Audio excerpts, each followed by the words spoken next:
done here is I have given sort of a flow diagram that helps learners and teachers in being methodical and stepwise. How do we approach these questions? Because they are multi-step, our learners sometimes feel a little overwhelmed. So if we can break it down step by step, it does them the world of good. So first of all, break down the shape. What shape have I been given? That means they can then focus on the formula, the concept, and what they're working with.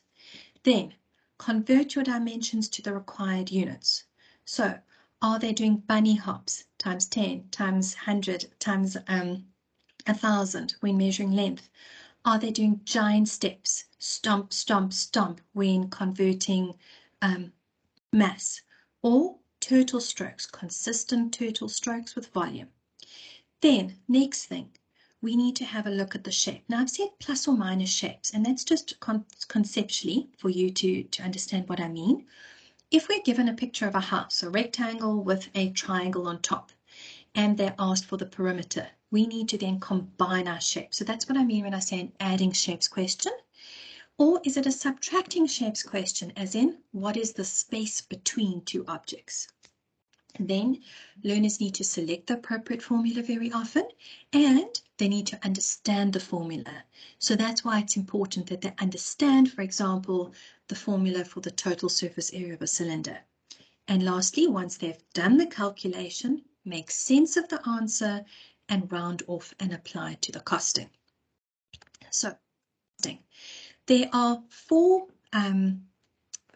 common questions that we get asked, typical. I know there are only 3 here. I'll do the next one on the next slide. So if we have a look at fencing or gates, generally they're asking for perimeter. And perimeter, generally, whether a fence or a gate is sold, it's sold per whole or half units. And that means that generally we need to round up.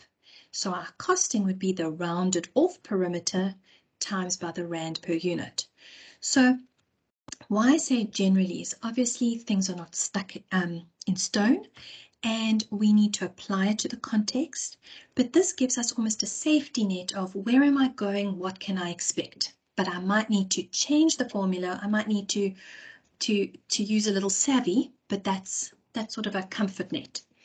And then note we're working in rates again. Carpeting or flooring has to do with area. So again, sold in half or whole units, round up. Pools or liquids, whether it's milk or paraffin, that's when we're talking about volume. Generally, volume is sold per whole unit. We round up, and now we're multiplying the rounded off volume by the cubic unit. So the last common scenario is spread rates, which is linked to painting very often. So I've given the steps here, but a practical example so that it makes a little more sense. If you're painting a bedroom, they give the total surface area. What is a spread rate? Make sure your learners know what it is. It's the volume of paint per the unit squared. So the question will say, my spread rate is 20 square meters per liters of paint. Well, we first got to figure out how much paint is needed. So the general formula we would use is total surface area divided by the spread rate. So in the question, my bedroom, 147 square meters divided by the spread rate. So that's the amount of paint I need. Well, paint is sold per tin of volume. And the tin, for example, in this question comes only in 2-liter tins. So we need to figure out how many tins. So we take number of tins is the paint needed the volume divided by the tin volume.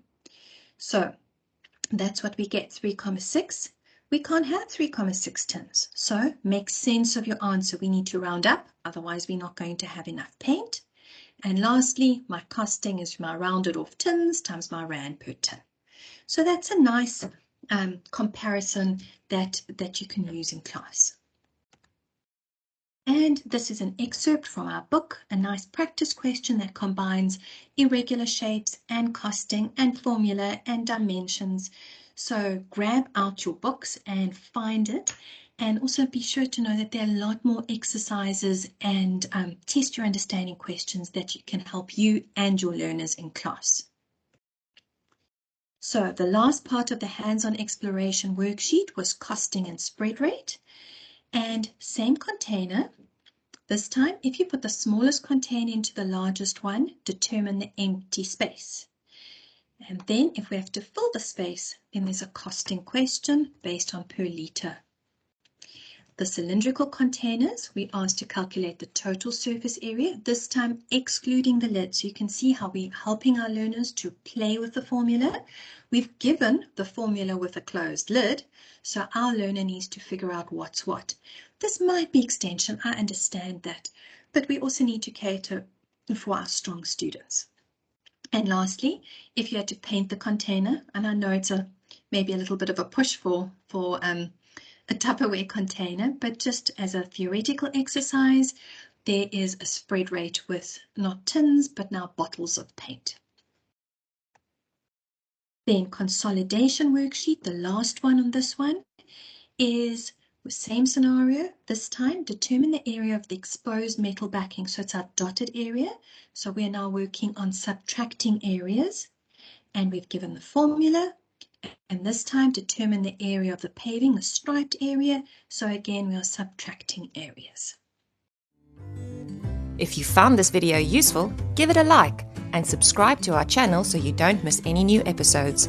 Follow us on Instagram or Facebook to stay on top of the latest TAS news and launches. So that's it for now from the Answer Series, your key to exam success.